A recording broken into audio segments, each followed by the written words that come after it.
Hello everyone, good morning, welcome to Glance academy.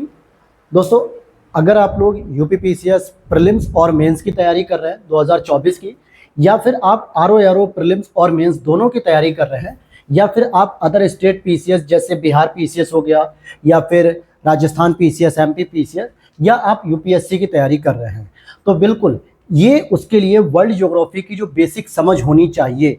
क्योंकि एक बार आप मान लीजिए, अगर आपको ज्योग्राफी की अच्छी समझ हो गई तो ये समझिए कि आप मैक्सिमम सब्जेक्ट को अच्छे से समझ पाओगे। चाहे उसमें फिर आप इंडियन ज्योग्राफी की बात करो, पॉलिटी की बात करो, इंटरनेशनल रिलेशन की बात करो, या फिर इंटरनल सिक्योरिटी की बात करो, या फिर आप वर्ल्ड हिस्ट्री की बात करो, इकोनॉमी की बात करो। ये सारे सब्जेक्ट कहीं ना कहीं इंटरकनेक्टेड है हमारे वर्ल्ड ज्योग्राफी से। क्योंकि एक बार आप ग्लोब को अच्छे से समझ लोगे, ग्लोब पर होने वाली जो प्राकृतिक घटनाएं हैं, जो जलवायु घटनाएं हैं, मौसमी घटनाएं, उनके बारे में अगर आप अच्छे से समझ लेते हो और आपका जो कॉन्सेप्ट है वो अगर अच्छे से तैयार हो जाता, तो यकीन मानिए सारे टॉपिक्स आपके क्लियर हो जाएंगे ज्योग्राफी की भी। और इसी कड़ी में मैं आपको वर्ल्ड ज्योग्राफी के प्री प्लस मेंस वाले नोट्स, हैंड रिटन नोट्स जो हैं उसकी क्लासेस करा रहा हूं, जो कि पीवाईक्यू एनालिसिस करके जो मेंस में आते हैं, प्रीलिम्स में आते हैं। साथ ही साथ जो स्टैंडर्ड बुक्स है ज्योग्राफी की, जो 3-4 मार्केट में अच्छी बुक्स हैं, और इसमें कुछ टॉपर्स के भी जो नोट्स इंक्लूड करके मैंने इसको हैंड रिटन नोट्स में तैयार किया है, और उसी की क्लास में आपको समझाते हुए रेगुलर कराता हूं, जिससे आप एक तरीके से समझो कि किसी बुक्स की समरी जो होती है ना, आप चाहते हो कि हमें एक समरी पता चल जाए, क्रक्स पता चल जाए, कोर एरिया क्या उस कॉन्सेप्ट का, वो सारी चीजें आप यहाँ पर समझ पाएंगे। ये पूरे हैंड रिटन नोट्स होते हैं जिसमें हम लोगों ने जियोमॉर्फोलॉजी को कंप्लीट कर लिया है, क्लाइमेटोलॉजी को भी कंप्लीट कर लिया है, लगभग जो है कि लास्ट स्टेज चल रही है क्लाइमेटोलॉजी की। उसके बाद ओशिनोग्राफी की क्लास आएगी और वहीं से आपकी वर्ल्ड ज्योग्राफी कंप्लीट हो जाएगी। तो इसी कड़ी में हम लोग पढ़ रहे थे लास्ट क्लास में। देखिए अभी क्या है ना कि थोड़ा प्रीलिम्स के क्लासेस में बिजी हूँ, साथ ही साथ मेंस के नोट्स भी बना रहा हूँ, तो रेगुलर क्लास नहीं आ रही थी। लेकिन अब मैंने सोचा है कि क्यों ना 3 से 4 लेक्चर जो इसके आने वाले हैं उनको रेगुलर मैं सुबह दे दूं आपको मॉर्निंग के टाइम पे। फिर उसके बाद हम इकोनॉमिक्स को शुरू करेंगे, जो ऑलरेडी हमारे 9 से 10 क्लासेस हो चुकी हैं। तो चलिए इसी कड़ी में आज हम शुरू करते हैं अपने विश्व के जलवायु प्रदेश। हम लोगों ने लास्ट क्लास में विश्व के जलवायु प्रदेश के बारे में डिस्कस किया था कि कौन कौन से जो है कि क्लाइमेटिक रीजन है जो वर्ल्ड के होने चाहिए। अब जैसे मान लो आपको पता है कि विश्व में 0 डिग्री से लेकर 90 डिग्री के बीच में बहुत सारे जोन आते हैं, जिसमें आपका विषुवत रेखी होता है, सवाना तुल्य होता है, स्टेपी होता है, साइबेरियन होता है, या फिर उष्ण कटिबंधी, चीन तुल्य, लॉरेंशियल तुल्य होते हैं। फिर ब्रिटिश जलवायु, भूमध्य सागरीय जलवायु, पश्चिमी मरुस्थलीय जलवायु, इन सभी के बारे में, और ऑलरेडी टुंड्रा, इन सभी के बारे में मैंने लास्ट क्लास में आपको डिस्कस भी किया था। और इसके साथ मैंने 0 से 10 डिग्री के बीच में होने वाले जो विशेषताएं थे, जलवायु परिवर्तन थे, जो घटक थे, वो सारी चीजों को मैंने यहाँ पर डिस्कस कर दिया। बाकी जो जैविक घटकों के बारे में बात होगी उसे हम लोग डिस्कस कर लेंगे एनवायरनमेंट के सेक्शन में, क्योंकि वर्ल्ड ज्योग्राफी के बाद मुझे एनवायरनमेंट ही शुरू करना है, जिससे कनेक्टिविटी बनी रहे और आप चीजों को समझ पाए। तो इसमें अगर हम बात करें तो मैंने ये सारी चीजें पढ़ ली थी, और मुझे पढ़ाना था आपको 0 से 10 डिग्री के बाद 10 डिग्री से लेकर 30 डिग्री के बीच में। अर्थात ये जो 10 डिग्री से 30 डिग्री का जोन होता है, अगर अब यहाँ पर मैं आपको साइड में एक वर्ल्ड मैप कर रहा हूँ, दिखा रहा हूँ, लेकिन अगर मैं थोड़ा सा इसको जूम कर दूं, और जूम करने के बाद आपको इसमें यह देखना पड़ेगा कि कहां पर आपकी कर्क रेखा है, कहां पर आपकी विषुवत रेखा है। अगर इसकी मैं बात करूं कुछ इस तरीके से, ये रही आपकी विषुवत रेखा और ये रही आपकी कर्क रेखा, और इससे थोड़ा सा ऊपर मान के चलिए 30 डिग्री। अर्थात कहने का मतलब हो गया कि 0 से 10 डिग्री से 30 डिग्री के बीच में हमें बात करनी है ना, तो 10 डिग्री आपकी यहां से मान लीजिए, और यहां से लेकर ये पूरा जो क्षेत्र आएगा जिसमें कर्क रेखा भी आपकी शामिल है। और ठीक इसी प्रकार से आप साउथ में भी देख सकते हो, जो कि इस तरीके से यहाँ पे पूरा कवर हो रहा है। इसी को हम कहते हैं आपके उष्ण कटिबंधी जोन। और अब हम यहां पर नोट्स के थ्रू समझना चाहेंगे। जैसे मान लेते हैं कि अगर मैं ये एक आइलैंड को समझ लेता हूं, या एक आप कॉन्टिनेंट समझ लीजिए, कोई भी एक इमेजिन कर लीजिए, और 0 से 10 डिग्री के बीच में हमने सारी विशेषताओं को पिछली क्लासेस में पढ़ लिया है, तो हमें वहां पे पढ़ना ही नहीं है। अब हमें पढ़ना है दोस्तों 10 डिग्री नॉर्थ या साउथ से लेकर 30 डिग्री नॉर्थ या साउथ से। नॉर्थ और साउथ क्यों लिख रहा हूं? क्योंकि अगर मान लो इस तरीके से 0 डिग्री के बाद अगर हमें स्टडी कर रहे हैं, तो या तो आप 10 डिग्री से मान लो 30 डिग्री के बीच में या तो नॉर्थ की स्टडी कर लो, या फिर 10 डिग्री से 30 डिग्री के बीच में आप साउथ की स्टडी कर लो। बात एक, लगभग विशेषताएं एक जैसी होंगी, इसीलिए हम नॉर्थ और साउथ दोनों को साथ लेकर चल रहे हैं। अब यहां पर आपको जो कॉन्टिनेंट देखने को मिल रहा है, तो मुझे एक बात जरा क्लियर करो आप लोग कि समझ में आ रही है कि नहीं। ये वाला जो जोन होगा दोस्तों, ये किसी भी तट का पूर्वी क्षेत्र हो सकता है, मैं इसको पूर्वी क्षेत्र लिख देता हूं, ठीक है। आप इसे भारत को भी इमेजिन कर सकते हो, ठीक, क्योंकि हमारा भारत भी 10 से 30 डिग्री के आसपास ही होता है। और साथ में इधर वाले क्षेत्र को अगर मैं कहूं तो ये पश्चिमी क्षेत्र हो गया, ये वाला। इन शॉर्ट अगर मैं इस तरीके से भारत का कुछ डायरेक्शन बना दूं तो इधर कौन सा हो गया, पूर्वी क्षेत्र हो गया, बंगाल की खाड़ी वाला, और इधर कौन सा क्षेत्र हो गया, पश्चिमी क्षेत्र, जो आपका अरब सागर की खाड़ी, अरब सागर वाला क्षेत्र हो गया। अब इसमें जो बीच में आपको देखने को मिल रहा है, ये स्थल खंड देखने को मिल रहा है, और इस स्थल खंड और वाटर बॉडीज के साथ कैसा संबंध बनता है, इसे हमको समझना है। देखिए आराम आराम से समझेंगे तो आप ये पूरे के पूरे जलवायु प्रदेश को आज के ही लेक्चर में समझ लोगे। अब जैसे यहां पर आप देखोगे कि जब भी यहां पर देखिए ये 30 डिग्री यहां पे रही और ये रहा 10 डिग्री। अच्छा एक चीज और बताइए, आप कौन से समय की बात कर रहे हैं, ग्रीष्म ऋतु की बात कर रहे हैं। और ग्रीष्म ऋतु में आपको ये पता होना चाहिए कि 0 डिग्री से ऊपर की ओर लगभग 15 डिग्री ITCZ का विस्थापन होता है। किसका होता है, इंटर ट्रॉपिकल कन्वर्जेंस जोन का, जिसको मैंने ऑलरेडी बता रखा है कि जो विशेषताएं आपको 0 डिग्री पर मिलनी चाहिए थी वो विशेषताएं मिलेंगी आपको 15 डिग्री पे, और जो विशेषताएं आपको 30 डिग्री पर मिलनी चाहिए थी वो मिलेगी अब आपको 45 डिग्री पे। क्योंकि ये जो ITCZ है ये सूर्य के उत्तरायण होने के साथ साथ अपने आप को भी 15 डिग्री ऊपर की ओर विस्थापित कर लेता है, उत्तर की ओर। अर्थात ITCZ कुछ और नहीं है बल्कि एक लो प्रेशर का केंद्र है, जहां पर समदाब रेखाएं कैसी होती है, गर्म होती हैं, जैसे 0 डिग्री पे होती हैं। तो ये क्या करता है, जब सूर्य का उत्तरायण होता है ग्रीष्म ऋतु में, अर्थात जो है कि सूर्य उत्तर की ओर आते हैं कर्क रेखा की तरफ, तो इसका भी विस्थापन हो जाता है। इसीलिए जो विशेषताएं हमें 0 डिग्री पे मिलनी चाहिए वो 15 डिग्री ऊपर जाके मिलती है। तो सेम उसी तरीके से हमें 30 डिग्री पे जो हाई प्रेशर चाहिए था वो अब कहां पे मिल रहा है दोस्तों, 45 डिग्री पे हाई प्रेशर मिल रहा है। और 45 डिग्री से हाई प्रेशर की बात करेंगे, यानी 30 डिग्री पे अगर आपको पता होना चाहिए कि 30 डिग्री से सामान्यतः पछुआ पवन चलती है। पछुआ पवन किधर चलती है, उत्तर की ओर चलती है। किधर चलती है, ऊपर की ओर, यानी ध्रुवों की ओर जाती है। और उसी 30 डिग्री से व्यापारिक पवनें भी नीचे की तरफ चलती हैं, लेकिन अब ये इनकी डायरेक्शन 45 डिग्री से होगी। तो भाई 45 डिग्री से अगर ऊपर की ओर जा रहे हो ध्रुवों की ओर तो आपको देखने को मिलेगी पछुआ पवन, और साथ ही साथ अगर आप नीचे आ रहे हो व्यापारिक पवनों के क्षेत्र में आ रहे हो ये वाला, तो ये हवाएं जो है कि आपके 0 डिग्री की तरफ आएंगी, यानी विषुवत रेखा की ओर आएंगी। लेकिन इनकी आने की डायरेक्शन अगर आप देखोगे तो पूर्वी तट से एंट्री कर रही है। और पूर्वी तट में मान लेते हैं ये अगर हमने कोई आइलैंड बना दिया या कोई देश बना दिया, तो इस तरफ भी क्या है दोस्तों, समुद्र है, इस तरफ भी समुद्र है और इस तरफ भी समुद्र है। तो जब समुद्र से चलने वाली जो हवाएं होती हैं, अच्छा एक और बात आपको पूछनी चाहिए कि सर जो उष्ण कटिबंधीय जोन है गर्मी में ये हवाएं समुद्र से स्थल की ओर ही क्यों आ रही हैं? क्योंकि मेरे भाई स्थल खंड पे समुद्र की अपेक्षा ज्यादा तेजी से तापमान गर्म होता है, और ज्यादा तेजी से तापमान गर्म होने की वजह से जो हवाएं होती हैं वो संवहनी धाराओं के रूप में ऊपर उठ के चली जाती हैं, यानी खुले आसमान में क्षोभ मंडल में जाती हैं, और जिसकी वजह से स्थल खंड पर क्या बनने लगता है, लो प्रेशर बनने लगता है। और जो लो प्रेशर होता है उससे कहीं ना कहीं चक्रवाती दशा भी उत्पन्न हो जाती है। तो इसी वजह से इस लो प्रेशर को भरने के लिए हाई प्रेशर से हवाएं चलती हैं। मैंने ऑलरेडी पहले भी बताया कि ऑलवेज जो हवाएं होती हैं वो हाई प्रेशर से लो प्रेशर की ओर चलती हैं। अगर ये लो प्रेशर स्थल खंड पे देखने को मिलता है तो कहीं ना कहीं हाई प्रेशर से हवाएं किधर आने लगती है, लो प्रेशर की ओर आने लगती हैं। और जब इस प्रकार की हवाएं चलती हैं, यानी जो कि उपोष्ण कटिबंध है वो हाई प्रेशर से है, क्योंकि ये प्रेशर बेल्ट 15 डिग्री नॉर्थ में शिफ्ट हुआ, ये तो मैंने बता दिया ITCZ का। तो यहां से जो हवाएं चलती हैं उनको हम अनुतट हवाएं कहते हैं, यानी ऑन शोर। और इसका मतलब क्या है, समुद्र से स्थल की ओर चलना। अब इमेजिन कर लो कि अगर हम इस भारत की बात कर रहे हैं, जैसे ये भारत ही होता तो यहाँ पे बे ऑफ बंगाल है कि नहीं है, बंगाल की खाड़ी से हवाएं आती और ये भी एक समुद्री हवा आ रही है, अर्थात समुद्र से स्थल की ओर चल रही है। इसी को हम ऑनशोर या अनुतट पवन कहते हैं। दूसरा, ये हमें 30 डिग्री से 10 डिग्री 0 डिग्री के बीच में हवाएं देखने को मिल रही हैं, तो कहीं ना कहीं ये व्यापारिक पवन भी होती है। कौन सी पवन होती है, व्यापारिक पवन।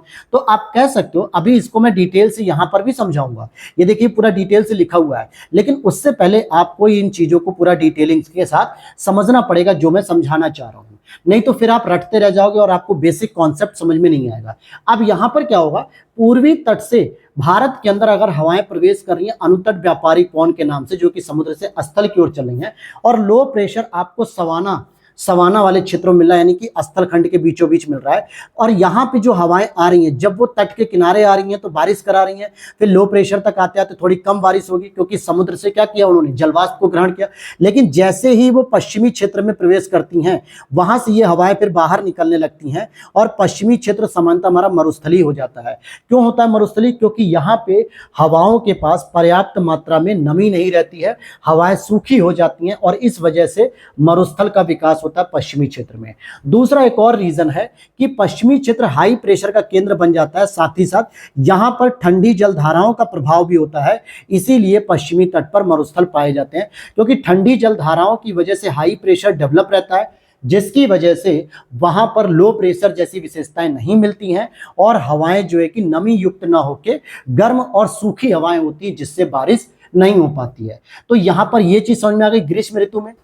तो ग्रीष्म ऋतु में आपको यह पता चल गया कि ग्रीष्म ऋतु में जब सूर्य का उत्तरायण होता है, अर्थात सूर्य हमारा 0 डिग्री से कर्क रेखा की ओर आता है 23.5 डिग्री की ओर, तब वहां पे कैसी परिस्थितियां बनती हैं। और ITC-Z के विस्थापन होने से हाई प्रेशर जो हमें 30 डिग्री पर मिलना चाहिए था, वो हमें 45 डिग्री पर मिलने लगा। और वहां से जो व्यापारिक पवनें चलती हैं 10 डिग्री 0 डिग्री की ओर, और अगर वो व्यापारिक पवनें समुद्र के ऊपर से चल रही है, बंगाल की खाड़ी से मान लीजिए, तो उन्हें अनुतट व्यापारिक पवन कहते हैं, यानी समुद्र से स्थल की ओर। फिर वो भारत के अंदर प्रवेश करती हैं और वहां से लो प्रेशर की ओर आती हैं। यहां पे तटीय क्षेत्रों के पास जो पर्वत है उन पे वर्षा करती है, जिनको पर्वतीय वर्षा कहते हैं। फिर यहाँ सवाना मरुस्थल में जो है कि सवाना क्षेत्र में, यहाँ पर सवाना जलवायु प्रदेश में बारिश कराते हुए पश्चिम की क्षेत्र से ये बाहर निकल जाती है, जहां पे हाई प्रेशर बना रहता है। इसके पीछे एक और रीजन है कि यहाँ पे ठंडी जलधाराओं का प्रभाव होता है, इसलिए पश्चिमी तट पर ही मरुस्थल पाए जाते हैं।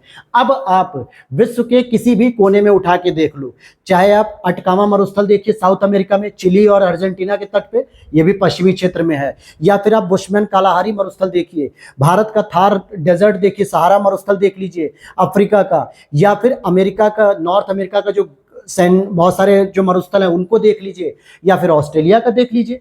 मैक्सिमम आपको मरुस्थल पश्चिमी तट पर मिलेंगे और मैक्सिमम पश्चिमी तट पर ठंडी जलधाराओं का प्रभाव होता है। और जहां पे ठंडी जलधारा है उस क्षेत्र में गर्मी है ही नहीं, तो गर्मी ना होने की वजह से क्या होगा, बारिश नहीं होगी। अब आप कहोगे सर क्या गजब की बात कर रहे हो, मरुस्थल में तो बहुत गर्मी होती है। तो मेरे भाई, मरुस्थल में गर्मी दिन में होती है, रात में ठंडी होती है। दूसरी चीज, समुद्र से दूर होने के कारण जो हवाओं का जो डायरेक्शन होता है, उन डायरेक्शन की अपेक्षा दूर होती है, जिसकी वजह से नमी नहीं होती है। भारत में ही देख लो आप, जब बंगाल की खाड़ी वाली हवाएं जब आती हैं, भारत में प्रवेश करती हैं, तो सामान्यतः पश्चिम बंगाल, बिहार, उड़ीसा, झारखंड, यूपी में बारिश कराते हुए तब जाके धीरे धीरे राजस्थान की ओर जाती हैं और वहां पे बारिश बिल्कुल नहीं होती। या फिर आप गुजरात के ऊपर से जो जाती है दक्षिण पश्चिम मानसून की धारा अरावली के समानांतर निकल जाती है और वहां पे भी जो है कि पूरी क्या होती है, पूरी की पूरी धाराएं निकल जाती हैं, बारिश नहीं करा पाती। यही कारण है कि उत्तर प्रदेश के गोरखपुर जिले में सबसे अधिक वर्षा होती है, जो कि पूर्वी क्षेत्र में है, और वहीं मथुरा में सबसे कम वर्षा होती है, जो कि रेगिस्तान के पास होता है, क्योंकि वहां तक आते आते वायु में नमी समाप्त हो जाती है। तो ये तो हो गया ग्रीष्म ऋतु की विशेषता। अब सबसे पहले आपको समझना पड़ेगा कि शीत ऋतु की क्या विशेषताएं होती है। सबसे पहले आप तो ये समझो भाई, शीत ऋतु का मतलब हो गया कि अब आपका जो सूर्य था वो अब जा रहा है साउथ में, यानी मकर रेखा के पास जा रहा है, अर्थात सूर्य का क्या हो गया, दक्षिणायन हो गया। और दक्षिणायन होने का मतलब ये जो ITC-Z था जो ऊपर की ओर था उत्तरी गोलार्ध में, अब वो किधर आ रहा है दोस्तों, अब साउथ में आ रहा है। अर्थात जो विशेषता हमें 0 डिग्री पर मिलती थी वो अब 15 डिग्री साउथ पे मिलेगी। और 15 डिग्री साउथ पर मिलने का मतलब हो गया कि जो विशेषता में नॉर्थ में मिल रही थी अब वो विशेषताएं साउथ में मिलेंगी। लेकिन एक और परिवर्तन होगा, क्या होगा, अगर आप भारत में रहते हो, क्योंकि हम भारत में रह के पूरे ज्योग्राफी को पढ़ते हैं, तो हमारे यहाँ क्या पड़ती है, सर्दियां पड़ने लगती हैं, क्योंकि दिसंबर में जाके 22 दिसंबर में जाके मकर रेखा पर जो है कि सूर्य चमकते हैं, और उस दौरान भारत में क्या होता है, सर्दियां पड़ रही होती हैं, ठंडी पड़ती है। और सर्दियों के समय स्थल खंड पे सामान्यतः हाई प्रेशर देखने को मिलता है। और हाई प्रेशर किसकी विशेषता है दोस्तों, एंटी साइक्लोनिक प्रोसेस की, यानी प्रति चक्रवाती दशा की विशेषता होती है। हाई प्रेशर जो होता है ये एंटी साइक्लोनिक होती है विशेषता। अब इसकी वजह से क्या हुआ कि हमेशा आपने ये भी पढ़ा है कि हाई प्रेशर से लो प्रेशर की ओर हवाएं जाती हैं। तो क्या अब हवा स्थल खंड की ओर आएगी या स्थल खंड से बाहर की ओर जाएगी, तो आप कहोगे सर स्थल खंड से बाहर की ओर जाएगी। और जैसे ही ये हवा स्थल खंड से बाहर की ओर निकलने लगी तो इन्हें क्या कहा गया, अनुतट नहीं कहेंगे, अब कहेंगे अपतट व्यापारिक पवन। व्यापारिक क्यों कह रहे हैं, क्योंकि अभी भी इनकी डायरेक्शन 30 से 10 के बीच में है, इसलिए इनको व्यापारिक पवन कह रहे हैं। और स्थल से समुद्र की ओर जाने लगी। अनुतट का मतलब क्या था, समुद्र से स्थल की ओर आना, लेकिन अब इसका मतलब क्या, स्थल से समुद्र की ओर आना, यानी अपतट व्यापारिक पवनें कहलाती हैं। और मरुस्थलीय जल जो जलवायु प्रदेश है, यहाँ पर ऑलरेडी ठंडी जलधाराओं का प्रभाव तो है ही है, साथ ही साथ पछुआ पवनों का प्रवेश भी होने लगता है इसमें। अब आप कहोगे सर गलती कर रहे हो आपने तो बताया था 30 डिग्री से जो है कि ऊपर की ओर पछुआ पवन जाती है, लेकिन मेरे भाई जब ये ITCZ अब ये दक्षिणायन हो रहा है, तो जो विशेषता आपको 30 डिग्री पर मिलनी चाहिए थी, अब वो नीचे मिलेगी ना, 15 डिग्री में मिलेगी कि नहीं मिलेगी 15 डिग्री पे। और फिर 15 डिग्री पे जब मिल रही है तो ऊपर पछुआ डायरेक्शन में जाएगी, तो 30 डिग्री को क्रॉस करते हुए भी तो जाएगी, तो इसीलिए पछुआ पवन की हवाएं भी मिलने लगी। अर्थात यहां पर आपने ग्रीष्म ऋतु और शीत ऋतु दोनों की विशेषता पढ़ ली। अब इसको एक बार पैराग्राफ में डिफाइन कर देता हूं ताकि आपको चीजें और भी क्लियर हो जाएं। तो अब इसको आ जाओ एक एक करके डिफाइन करते हैं, क्योंकि देखो जलवायु प्रदेश के बारे में अगर आपको नहीं पता है कि जिस जलवायु प्रदेश में हम रहते हैं 10 से लेकर 30 डिग्री के बीच में, वहां पे जितने भी देश आते हैं, फिर चाहे वो भारत का देश आ जाए, अरेबियन कंट्रीज के देश आ जाए, म्यांमार के देश आ जाए, आसियान के देश आ जाए, अफ्रीका के बहुत सारे देश आ जाए, या फिर लैटिन अमेरिका के आ जाए, या वेनेजुएला आ जाए, या फिर आपके ऑस्ट्रेलिया आ जाए, ये सभी एक ही विशेषताएं तो हैं। साउथ अमेरिका के चिली, अर्जेंटीना, ब्राजील, ये सब आ जाए, इनकी विशेषताएं आपको अगर नहीं पता होंगी एक झटके से, तो आप चीज़ों को गलत कर जाओगे, यानी आंसर को गलत कर जाओगे। और यही विशेषता है हमारे जलवायु प्रदेश के नोट्स की, कि आप इजीली एक बार चीज़ों को पढ़ोगे तो अच्छे से समझ जाओगे। जैसे इसको हम डिफाइन करते हैं कि इस जलवायु प्रदेश में स्थलीय प्रभाव से, यानी स्थल के प्रभाव से टेम्परेचर क्या हुआ, स्थलों का बढ़ने लगा। स्थल खंड पे तापमान अधिक होता है, मैंने ऑलरेडी बताया कि कहीं ना कहीं स्थल खंड का तापमान जल्दी गर्म होता है, जल्दी ठंडा होता है अपेक्षाकृत समुद्र के। तो भाई ये जल्दी से गर्म हो गया, जिससे लो प्रेशर का डेवलपमेंट हो गया, क्योंकि जब स्थल खंड का तापमान बढ़ा तो जितनी भी वायु थी वो गर्म होकर संवहनी धारा के रूप में ऊपर क्षोभमंडल में चली गई, और जमीन पर यानी स्थल खंड पे लो प्रेशर बन गया। और ये जो लो प्रेशर है ये वर्षा के अनुकूल स्थिति होती है, अर्थात हाई प्रेशर होता है तो वर्षा नहीं होती, लेकिन लो प्रेशर होता है तो वर्षा होती है। इसीलिए सर्दियों में हमारे यहाँ वर्षा कभी भी दक्षिण पश्चिम मानसून से नहीं होती। हालांकि पश्चिमी विक्षोभ जो भूमध्य सागर में उठता है उसकी वजह से जाड़ों में वर्षा कभी कभी हो जाती है, जिससे शीतलहर होने लगती है और ठंडी बढ़ जाती है। लेकिन अगर मैं कहूं कि गर्मी में जो वर्षा होती है वो कहीं ना कहीं लो प्रेशर होने के कारण ही होती है, और ग्रीष्म काल में अनुतट व्यापारिक पवन के द्वारा वर्षा होती है। भारत में अगर आप देख लो, भारत के साथ और कोई भी देश जो 10 डिग्री से लेकर 30 डिग्री के बीच में हो, वर्ल्ड मैप आपके घरों में होगा, आपके दीवार पे होगा, वहां पर देख के समझ भी सकते हो इस चीज को कि भाई अनुतट व्यापारिक पवन का मतलब समुद्र से स्थल की ओर पवने चलना। आप दक्षिण पश्चिम मानसून को देखो ना, वो भी अरब सागर के ऊपर से ही तो पवन लेकर आते हैं, और फिर रिटर्निंग मानसून में भी। तो इस तरीके से पवन की दिशा क्या होती, पूर्वी तट से पश्चिमी तट की ओर प्रवेश करती है, क्योंकि इनकी जो डायरेक्शन होती है वो कुछ इस तरीके से होती है व्यापारिक पवन की तरह, कि यानी व्यापारिक पवनों की ओर रहती है, और ये डायरेक्शन आपकी ईस्ट टू वेस्ट कहलाती है। अब वहीं पर अगर आप शीत ऋतु की बात करोगे, शीत ऋतु में क्या होता है, हाई प्रेशर हो जाता है, यानी यहाँ पर हाई प्रेशर होने से अपतट व्यापारिक पवन का प्रभाव हो जाता है। अपतट का मतलब क्या होता है, जो कि स्थल खंडों से समुद्र की ओर चलने लगती हैं, और मौसम क्या होता है, शुष्क हो जाता है, यानी सूखा मौसम हो जाता है, ड्राइनेस आ जाती है। और अब हम इसके बारे में और डिटेल से समझ लेते हैं कि उष्ण कटिबंधीय पूर्वी तट के मानसूनी जलवायु प्रदेश में, ध्यान से समझो, उष्ण कटिबंध में 3 जलवायु प्रदेश है ना, आपको मैंने इस तरीके से डायग्राम बता दिया। यहाँ पे मानसूनी जलवायु प्रदेश हो गया, यहाँ पे सवाना हो गया, और यहाँ पे मरुस्थल हो गया। तो क्या रहा है कि उष्ण कटिबंधीय पूर्वी तट, यानी ये वाला जो तट है, यहाँ पे जो मानसूनी जलवायु प्रदेश में ग्रीष्म ऋतु में अगर आप देखोगे तो अनुतट व्यापारिक पवन से औसत से अधिक वर्षा होगी, क्योंकि जैसे ही समुद्र से जलवाष्प ग्रहण करके जो हवाएं हैं वो डायरेक्टली जैसे तट के किनारे टकराती हैं, तो तटों के किनारे जो भी पर्वत पठार वगैरह जो संरचना होती है, सामान्यतः पर्वतों की जो संरचना होती है, उनसे टकराने पर यहाँ पे औसत से अधिक वर्षा होती है। अब आप भारत में मत ढूंढने लगना जो है कि पर्वत, क्योंकि हम केवल भारत की स्टडी नहीं कर रहे हैं, हम कर रहे हैं 10 से 30 डिग्री के बीच की स्टडी, जहाँ पे और भी बहुत सारे जो है कि देश आते हैं। और साथ ही साथ अगर आप शीत ऋतु की बात करेंगे, शीत ऋतु में तो अपतट व्यापारिक पवनों से मौसम कैसा हो जाता है, शुष्क हो जाता है इन क्षेत्रों में, ठीक है। क्योंकि शीत ऋतु में इन क्षेत्रों में अगर आप देखोगे तो हवाएं क्या होती है, स्थल खंड से बाहर की ओर जाती है, हाई प्रेशर से लो प्रेशर की ओर। वहीं अगर आप पश्चिमी तट के मरुस्थलीय जलवायु प्रदेश की बात करोगे, क्योंकि इस पूरे जलवायु प्रदेश में 3 देखने को मिले ना, इधर आपको मरुस्थलीय मिलेगा, यहाँ पे आपको सवाना मिलेगा, यहाँ पे आपको मानसूनी मिलेगा। ठीक, तो अपने हमने पढ़ लिया मानसूनी के बारे में, अब हम पढ़ेंगे मरुस्थल के बारे में।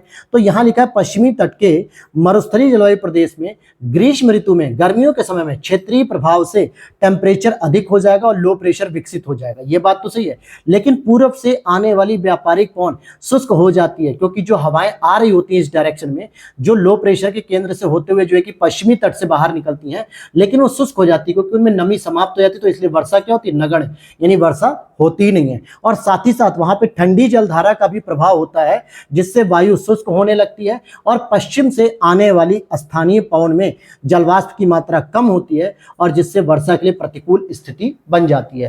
कहने का मतलब हो गया कि यहाँ पे केवल एक फैक्टर काम नहीं कर रहा कि जो व्यापारिक पवन आ रही थी समुद्र से स्थल की ओर और उसमें नमी नहीं थी इसलिए बारिश नहीं हुई, लेकिन एक और फैक्टर काम कर रहा है कि पश्चिमी क्षेत्रों में जो मानसून मतलब मरुस्थलीय जो जलवायु प्रदेश है उनके किनारे आपको ठंडी जलधाराएं देखने को मिलती हैं।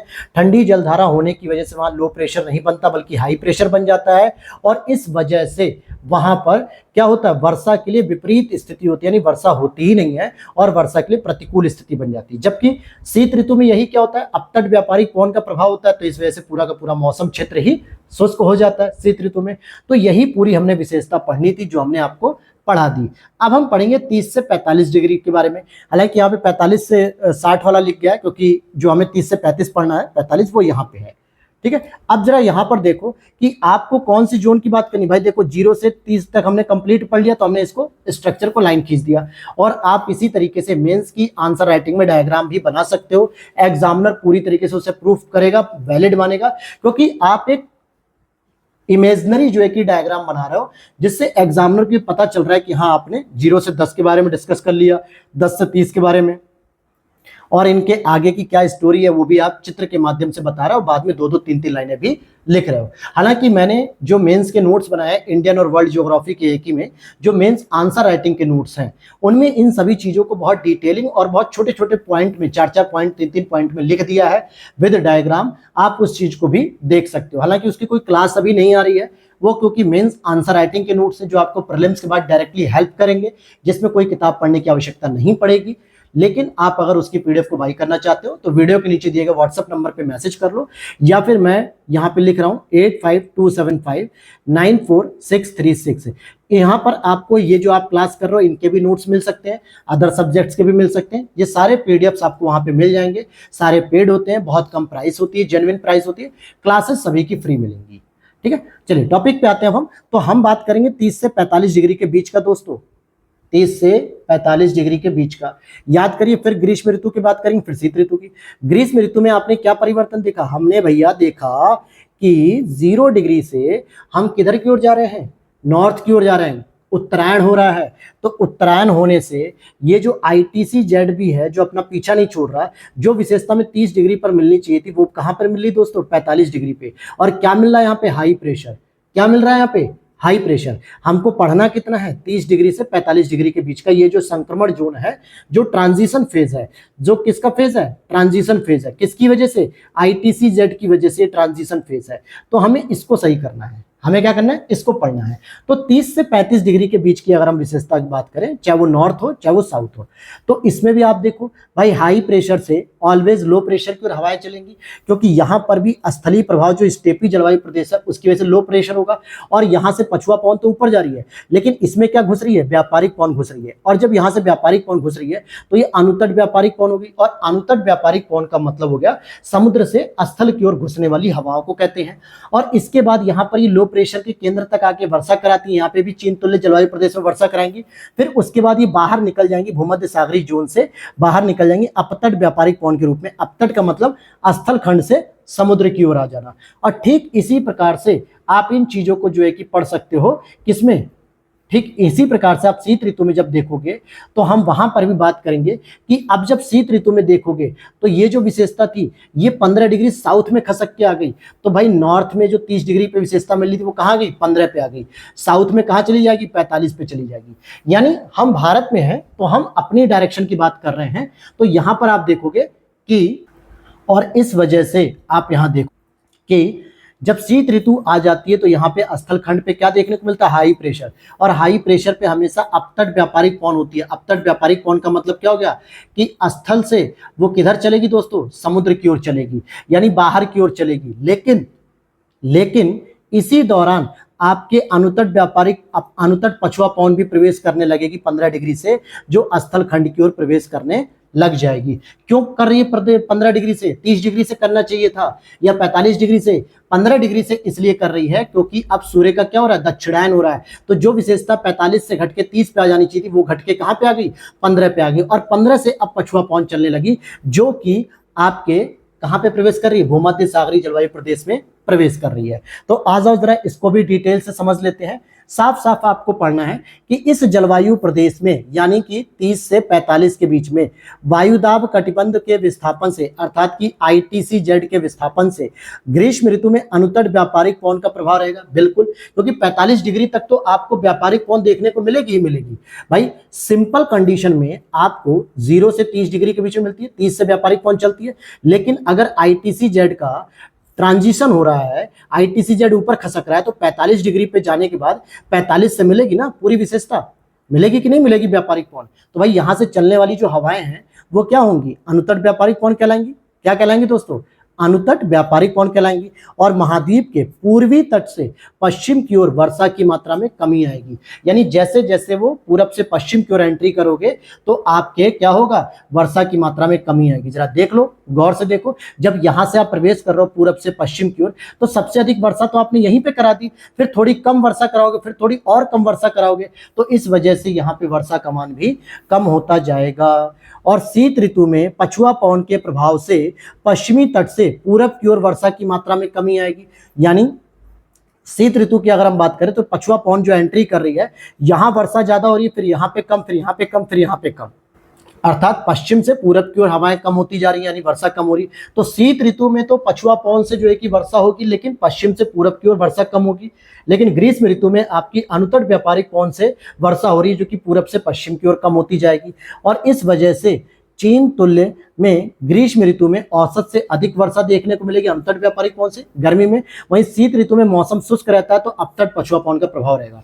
लेकिन अगर हम पश्चिमी तट की बात करें भूमध्य सागरीय जलवायु में, तो यहाँ पे गर्मियों में अपतट व्यापारिक पवन के प्रभाव से मौसम शुष्क, जबकि सर्दियों में अनुतट पछुआ पवन से वाताग्रीय वर्षा देखने को मिलेगी। क्योंकि वाताग्रीय क्या होती है, जहाँ पे पछुआ पवन और ध्रुवीय पवनों का आपस में मिलन होता है। तो ये पूरी की पूरी कहानी आपने आज समझ ली है। और अब हम एक इसके बाद पढ़ेंगे, इसके बाद हमें पढ़ना है आगे का जो 45 से 60 डिग्री के बीच में जाता है। बहुत आसानी से हमें समझ लेना है, कोई ज़्यादा हड़बड़ाहट नहीं करनी है, क्योंकि हमने ऑलरेडी पहले ही लेक्चर में इससे पहले 0 से 10 की विशेषता पढ़ी, फिर 10 से 30 की अभी पढ़ ली, फिर अभी हमने 30 से 45 पढ़ ली, और अब हम पढ़ेंगे 45 से 60 की विशेषता। फिर हमें टुंड्रा की विशेषता कुछ पढ़नी नहीं है, क्योंकि टुंड्रा की कोई खास विशेषता नहीं होती है। तो ये जो विशेषता हम अभी पढ़ रहे हैं ना दोस्तों, वो इस तरीके से आपको समझनी है। 10 से 30 डिग्री के बीच में आपको सारी डायरेक्शन पढ़नी है, फिर 30 से 45 डिग्री के बीच में आपको पढ़ना है सारा कुछ, फिर 45 से 60 के बीच में आपको कुछ पढ़ना है। अब हम 45 से 60 पे चल रहे हैं, चाहे आप नॉर्थ गोलार्ध की बात कर लो चाहे साउथ गोलार्ध की। ये आपका पूर्वी तट हो जाएगा सभी का, ये पूर्वी तट है, और ये पश्चिमी तट की विशेषता पढ़ रहे हैं। अगर हवाएं इधर से प्रवेश कर रही हैं तो समझ लो कि वर्षा ज्यादा होगी, लेकिन इधर से प्रवेश करने की कंडीशन कुछ और है। इधर से प्रवेश कर रही है तो वाताग्रीय वर्षा हो रही है। तो यही चीजें तो समझनी है, और यही आपको हर जगह बस लोकेशन पे लगा के देख लेना कि किस देश के बारे में पूछ रहा है, कहाँ की जलवायु पूछ रहा है, उसके बारे में कैसे वहां पे चीजें सही हो जाएंगी। बस इस तरीके से ही हो जाएगा। तो इस तरीके से आप पूरे जलवायु प्रदेश को समझ सकते हो। और यहाँ पर आप देखो ना, ये जो वर्ल्ड के स्तर पे मैंने जो लिखा है, टुंड्रा, ब्रिटिश, साइबेरियन, लॉरेंशियल, भूमध्य सागर, चीन तुल्य, savanna, west, east Siberian steppe, ये सभी विशेषताएं आप धीरे धीरे कवर कर रहे हो कि हाँ भाई 0 से 10 के बीच में अगर कोई देश है तो उसकी क्या विशेषता होगी, 10 से 30 में तो उसकी क्या विशेषता है, 30 से 45 में तो उसकी क्या विशेषता है, और 45 से 60 में अगर कोई देश आता है तो उसकी क्या विशेषता है, ताकि वहाँ की बारिश, क्लाइमेट्स, वहाँ की जलवायु, वहाँ के तापमान, वहाँ की आर्द्रता, हर चीज के बारे में आप इजीली समझ पाओ। जैसे अगर हम बात करें शीतोष्ण जलवायु प्रदेश की, 45 डिग्री नॉर्थ साउथ से लेकर 60 डिग्री नॉर्थ साउथ की बात कर रहे हैं, या तो 45 से 60 की बात कर लो नॉर्थ में, या फिर 45 से 60 की बात कर लो साउथ में। और जिन लोगों ने भी इसकी पीडीएफ ली है, ठीक है, बहुत सारे लोगों ने इसकी पीडीएफ को बाई किया, क्योंकि ये बहुत सारे लोगों को पसंद भी आई है। क्योंकि किसी भी किताब में आप पढ़ लो वर्ल्ड ज्योग्राफी को, इस तरीके से चीजें आपको एक जगह पे कंसाइज फॉर्म में नहीं मिलती, जिसका परिणाम ये होता है कि आप वर्ल्ड ज्योग्राफी से दूर हटने लगते हो, वर्ल्ड ज्योग्राफी की चीजों को नहीं पढ़ना चाहते हो। और अगर वर्ल्ड ज्योग्राफी नहीं पढ़ा तो इंडियन ज्योग्राफी रटते रह जाओगे, वर्ल्ड ज्योग्राफी नहीं पढ़ा तो इंटरनेशनल रिलेशन को रटते रह जाओगे, वर्ल्ड ज्योग्राफी नहीं पढ़ा तो लोकेशन को रटते रहोगे, वर्ल्ड ज्योग्राफी नहीं पढ़ा तो इकोनॉमी को रटते रहोगे।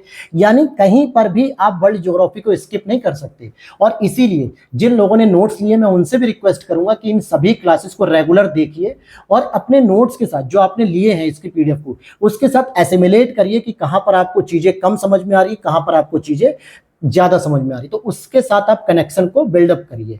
अब यहां पर देखिए, ठीक, यहां पर अगर हम 45 से 60 की बात करें तो याद रखो अपने दिमाग में, 45 पे आपको हाई प्रेशर दिख रहा है कि नहीं, क्योंकि 0 से 45 तक आप सारी चीजों को पढ़ चुके हो, सारे पॉइंट्स को पढ़ चुके हो। हम 45 के ऊपर चल रहे हैं तो 45 पे हाई प्रेशर दिख रहा है। यहाँ पे तो आ रही थी नीचे व्यापारिक पौने, लेकिन ऊपर कौन सी पौने जा रही है, पछुआ पौने। अब इधर तो है समुद्र, तो हम इधर वाले की बात कर लेते हैं। तो अब ये हवाएं अनुत्तट पछुआ पौन चल रही है, यानी ये भी समुद्र से स्थल की ओर जा रही है। कहां से जा रही है, समुद्र से स्थल की ओर जा रही है। और ग्रीष्म ऋतु में स्थल का तापमान अधिक होने से लो प्रेशर की कंडीशन बन जाती है साइबेरियन तुल्य जलवायु प्रदेश में। यहां पर आने के बाद जो ऊपर से आने वाली ध्रुवीय पूर्वी पवनें होती हैं जो कि वाताग्रीय वर्षा कराती है, लेकिन ये वाताग्रीय वर्षा सबसे अधिक आपको देखने को मिलेगी शीत ऋतु में। ठीक है, अब यहां पर देखो जो अनुत्तट ध्रुवीय पूर्वी पवन, ये देखो यहां पे ये ध्रुव है, ध्रुवों से हाई प्रेशर से हवाएं चलेंगी, ये अनुत्तट चल रही है। अनुत्तट मतलब क्या हो गया, अपतट नहीं अनुतट, यानी समुद्रों से स्थल की ओर चल रही हैं और लो प्रेशर में हवाओं को भर रही हैं, इधर से ये हवाएं भर रही हैं। तो यहाँ पे एक वाताग्र का निर्माण हो जाएगा।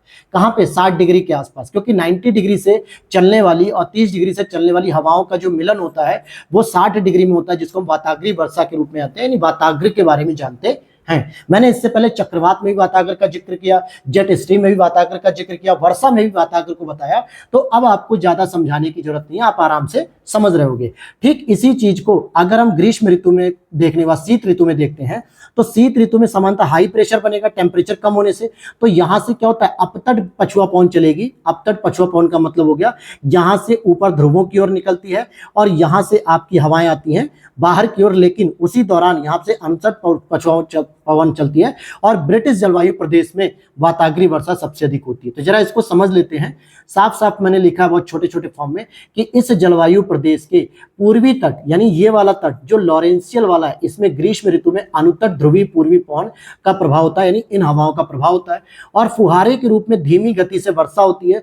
फुहारे के रूप में क्यों, क्योंकि ध्रुवों से बर्फ के टुकड़े भी आते हैं, यानी कि जो जमी हुई ग्लेशियर होती है वो भी आती है। जबकि शीत ऋतु में अगर देखोगे तो यहीं पे अपतट पछुआ पवन होता है और मौसम शुष्क रहता है। इतनी बात क्लियर होगी। लेकिन अगर हम बात करें दोस्तों पश्चिमी क्षेत्र की, वहीं पश्चिमी तटीय क्षेत्र जो कि ब्रिटिश वाला क्षेत्र होता है, ये वाला ब्रिटिश जलवायु का क्षेत्र होता है, यहां पर वर्ष भर अनुत्तट पछुआ पवन प्रभाव से वाताग्रीय वर्षा होती है। अब वर्ष भर का मतलब आप ग्रीष्म ऋतु में देखोगे तो भी यहाँ पे पवनें अंदर आ रही हैं और ये वाली पवन अंदर आ रही है, तो यहाँ पे वाताग्रीय वर्षा होगी। शीत ऋतु में देखोगे तो ये पवनें बाहर आ रही हैं हाई प्रेशर से, ये प्रेशर से जो है कि हवाएं अंदर आ रही हैं, यहाँ पर भी वाताग्रीय वर्षा होगी। यानी ब्रिटिश तुल्य जलवायु में वर्ष भर वाताग्रीय वर्षा होती है, लेकिन वाताग्रीय वर्षा की एक विशेषता होती है कि तापमान जितना कम होगा, उसके अंतर को जितना कम होगा उतनी तेजी से ये गति करेगी। ठीक है, सॉरी, अंतर जितना अधिक होगा। तो शीत ऋतु में अंतर ज्यादा होता है, इसलिए अधिक मात्रा में वर्षा होती है अपेक्षाकृत ग्रीष्म ऋतु में। तो एक सीधा प्रश्न बनता है कि ब्रिटिश तुल्य जलवायु प्रदेश में वाताग्रीय वर्षा ग्रीष्म ऋतु में ज्यादा होती है या शीत ऋतु में ज्यादा होती है। तो आपको बताना है, कंफ्यूजन को निकालना है कि सर वाताग्रीय पूछा जा रहा है, वो भी ब्रिटिश तुल्य में पूछा जा रहा है, यानी शीत ऋतु में मौसम में जो है कि तापमान में अंतर ज्यादा होता है, जिसकी वजह से वाताग्रीय ज्यादा तेजी से उत्पन्न होता है, जिसकी वजह से वर्षा ज्यादा तेज होती है। तो ब्रिटिश तुल्य जलवायु प्रदेश में सबसे अधिक वर्षा शीत ऋतु में होती है। और यही प्रश्न आपके यूपीएससी में, यूपीपीसीएस में, आरओ में, अदर स्टेट प्रीलिम्स एग्जाम्स में पूछा जाता है। और आप इस चीज को, फिर कंफ्यूजन नहीं होना चाहिए, फिर आप कंक्लूजन फॉर्म पे आ चुके होते हो, क्योंकि आपने कॉन्सेप्ट की तैयारी ग्लैंस एकेडमी से की होती है। यहां तक बातें समझ में आ गई। अब अगर आप इनको एक कंसाइज फॉर्म में देखोगे तो कंसाइज फॉर्म में कुछ इस तरीके से देखने को मिलेगा। महाद्वीपीय जलवायु प्रदेश, यानी मानसूनी जलवायु प्रदेश में कितनी वर्षा हुई, चीन तुल्य जलवायु प्रदेश में, लॉरेंशियल तुल्य में, फिर सवाना में, स्टेपी में, साइबेरियन में, मरुस्थलीय में, भूमध्य सागरीय में, ब्रिटिश तुल्य जलवायु प्रदेश और सामान्यतः विषुवत रेखीय जलवायु प्रदेश में और टुंड्रा में भी। तो ये वर्षा के मान भी दे दिए गए। सामान्यतः आप देखोगे स्थल खंड पे जो बीच वाला हिस्सा होता है, जहां पे तटीय क्षेत्रों का प्रभाव बिल्कुल नहीं होता है, वहां पे वर्षा कम होती है। अपेक्षाकृत तटीय क्षेत्रों में वर्षा ज्यादा देखने को मिलती है, एक्सेप्शनल के तौर पर मरुस्थल को छोड़ दिया जाए तो। और 0 से 10 डिग्री में तो आप किसी भी एरिया में देख लो वर्षा सबसे अधिक देखने को मिलेगी। वहीं 60 से 90 के बीच में देखो कहीं पर भी वर्षा कम देखने को मिलेगी। तो इसको अब हम वर्षा के रूप में डिफाइन करेंगे कि विश्व के महाद्वीपीय जलवायु प्रदेश में स्थलीय प्रभाव से ग्रीष्म ऋतु में, यानी स्थल के प्रभाव से ग्रीष्म ऋतु में टेम्परेचर अधिक होने से लो प्रेशर विकसित हो जाते हैं ये वाले, जिसकी वजह से ये वर्षा की अनुकूल स्थिति बनती है। लो प्रेशर के केंद्र में संवहनी तरंग के रूप में धाराएं ऊपर उठती हैं और आर्द्र वायु का आरोहण होता है। ये आर्द्र वायु कौन सी है, वही वायु जो इस तरफ प्रवेश कर रही थी, अंदर की ओर प्रवेश कर रही थी। आर्द्र का मतलब जो नमी युक्त थी, जो समुद्र के ऊपर से आ रही थी। अनुतट व्यापारिक कौन थी, जिसमें नमी थी, जलवाष्प था। ये सभी पवनें क्या होती फिर, जो आर्द्र वायु थी वो आरोहण करती है ऊपर की ओर और ऊपर जाते हुए विद्युत गर्जन करती है और संवहनी वर्षा करती है। पिछले चैप्टर्स में, पिछले क्लासेस मैंने वर्षा के बारे में बताया था आपको। और इस तरीके से आप देखो कि जब ये तापमान से संबंधित है संवहनी वर्षा, तो वही 0 से 90 डिग्री पर जाने पर टेम्परेचर में कमी आती जाएगी, इसलिए संवहनी वर्षा की मात्रा में भी कमी आएगी। भाई 0 से 90 डिग्री की ओर जाओगे तो तापमान में कमी आ रही है, और जब तापमान में कमी आ रही है तो वर्षा में भी कमी आएगी, क्योंकि संवहनी वर्षा का तापमान से सीधा रिलेशन है। इसीलिए संवहनी वर्षा सबसे अधिक विषुवत रेखा पे होती है, जहां पे तापमान औसतन 22 डिग्री सेल्सियस से अधिक होता है। लेकिन 90 डिग्री पे टुंड्रा वाले क्षेत्रों में तापमान बहुत कम होता है, इसलिए 25 सेंटीमीटर से भी कम वर्षा होती है वहां पे संवहनी वर्षा। इस तरीके से अगर आप देखोगे, यहाँ पे तो क्या लिख रहा है, सवाना तुल्य में थोड़ी ज्यादा वर्षा होगी, स्टेपी तुल्य में उससे कम, साइबेरियन तुल्य में उससे कम, और इस तरीके से वर्षा की मात्रा में कमी आएगी, क्योंकि ये सवाना में 60 से 100 है, स्टेपी में 50 से 70 है और साइबेरियन में 25 से 50 है। यानी क्या हो रहा है, संवहनी वर्षा की मात्रा कम होती जा रही है 0 से 90 डिग्री की ओर जाने पर। वहीं अगर आप देखोगे कि शीत ऋतु में स्थलीय प्रभाव से टेम्परेचर जैसी कम हो जाता है तो हाई प्रेशर का विकास होता है, जो कि एंटी साइक्लोनिक कंडीशन होती है और मौसम शुष्क रहता है, तो यहाँ पे वर्षा होती भी नहीं है सर्दियों में। टुंड्रा जलवायु प्रदेश में सबसे गर्म महीने में भी तापमान 10 डिग्री से कम होता है। सबसे गर्म का मतलब जो मई जून में सबसे ज्यादा गर्मी पड़ती पूरी दुनिया में, उस समय जो है कि टुंड्रा में तो 10 डिग्री से भी कम तापमान होता है। अधिकांश समय 0 डिग्री से कम टेम्परेचर रहता है। हाई प्रेशर का विकास होता है, जो कि प्रति चक्रवाती दशा है, अर्थात वर्षा के लिए प्रतिकूल स्थिति होती है, यानी वहां पे कोई वर्षा नहीं हो सकती। लेकिन अगर हम ग्रीष्म ऋतु की बात करें, जहां टेम्परेचर अधिक होता है, वर्षा के लिए अनुकूल स्थिति होती है, तो अत्यंत कम मात्रा में हिम वर्षा होती है। हिम क्यों होती है, क्योंकि ये ठंडे प्रदेश होते हैं जहां पे बर्फ सी चीजें देखने को मिलती है, यानी हिम देखने को मिलता है, और हिम से होने वाली वर्षा को हिम वर्षा कहते हैं, जो सामान्यतः 25 सेंटीमीटर से कम होती है। जैसे लद्दाख में देख लो, लद्दाख भी तो हमारा जो है कि 90 डिग्री वाली विशेषता लेकर बैठा है। और इसी प्रकार मरुस्थलीय जलवायु प्रदेश में वायु शुष्क रहती है, वर्षा औसत से अत्यंत कम मात्रा में होती है। वहीं टुंड्रा जलवायु प्रदेश में टेम्परेचर कम होता है, तो वर्षा के लिए प्रतिकूल स्थिति होती है। तो यहाँ पर इन सारी चीजों को डिफाइन कर दिया गया कि यहाँ पर वर्षा कैसे हो रही है, हमने पीछे पढ़ लिया। यहाँ पे वर्षा कैसे हो रही है, हमने पीछे पढ़ लिया। यहाँ पर वर्षा क्यों कम हो रही है, ये भी पढ़ लिया। यहाँ पे वर्षा क्यों कम हो रही है, ये भी पढ़ लिया। यहाँ मरुस्थल में क्यों वर्षा कम हुई, ये भी पढ़ लिया। तो सारी चीजें जब आपने पढ़ ली इस तरीके से, तो अब आपको सामने ही आपकी आंखों के सामने विजुलाइज हो जाएगा मैप में कि अच्छा बेटा, दुनिया के इस क्षेत्र में वर्षा कम होती है, इस क्षेत्र में वर्षा ज्यादा होती है, क्यों होती है, इसके कारण, क्यों नहीं होती है, इसके कारण। तो ये सारी चीजें आज की जो क्लास थी वो इतनी इंपॉर्टेंट क्लास थी कि अगर वीडियो अच्छी लगी तो लाइक कर देना दोस्तों, और साथ ही साथ अपने दोस्तों के साथ शेयर कर दो। जल्दी से हमारे फैमिली को 50K तक पहुंचा दीजिए, यही आपसे एक रिक्वेस्ट रहेगी, क्योंकि 50,000 दोस्तों जब हो जाता है तो एक सेलिब्रेशन का माहौल होता है। जितनी मेहनत हम आप लोगों के लिए करते हैं, दिन रात लगातार नोट्स बना रहे हैं, क्लासेस करा रहे हैं, रात हो दिन हो, अपनी नींदों को हराम कर रहे हैं। आंखों के नीचे पता है डार्क सर्कल बढ़ गए मेरे, आंखों से दिखना कम हो गया, क्योंकि रेगुलर मैं डिजिटल टैबलेट देख रहा हूँ, लैपटॉप ओपन करके बैठा हूँ, मोबाइल चला रहा हूँ। किसके लिए, आपके लिए, कि ताकि आप लोग के पास जो है कि कॉन्सेप्ट की कमी ना रहे, सफलताओं की कमी ना रहे, आपको किसी प्रकार की समस्या नहीं होनी चाहिए। और आप एक छोटा सा बटन दबा दो बस मोबाइल का, सब्सक्राइब कर लो, लाइक कर लो और साथ में शेयर कर लो, इतना ही तो करना है आपको। चलिए, यहां तक समझ में आ गया। थोड़ी सी चीजें और क्लियर करता हूं, फिर भारतीय जलवायु पे हम आके रोकेंगे जो कल हम लोग पढ़ेंगे अगली क्लास में। अब देखो वर्षा का जरा प्रादेशिक वितरण जरा देख लेते हैं कि वर्षा कहां कहां पे कैसी हुई। तो वर्ष भर वर्षा कहां पे हो रही थी, इसको पहले डिफाइन करें। तो देखो एक तो विषुवत-रेखीय जलवायु प्रदेश है जो 0 डिग्री से लेकर 10 डिग्री के बीच में, जहां पे वर्ष भर सबसे अधिक वर्षा हो रही, वो भी कहां तक, 200 सेंटीमीटर से अधिक, क्योंकि ये व्यापारिक पवन या सनमार्गी पवन कह दो, इनके द्वारा संवहनी वर्षा यहां पर हो रही है। विषुवों के समय सबसे अधिक होती है, यानी कि मार्च और सितंबर के समय, जब 0 डिग्री पे डायरेक्टली सूर्य की किरणें चमकती हैं, तापमान बढ़ता है और इससे क्या होता है, संवहनी वर्षा अधिक होती है। तो एक तो ये हो गया वर्ष भर वर्षा वाला क्षेत्र। दूसरा वर्ष भर कौन सा पढ़ा था अभी हमने पढ़ा था ना 45 से 60 के बीच में, ब्रिटिश जलवायु प्रदेश। तो ब्रिटिश जलवायु प्रदेश में पछुआ पवन के प्रभाव से वाताग्रीय वर्षा होती है।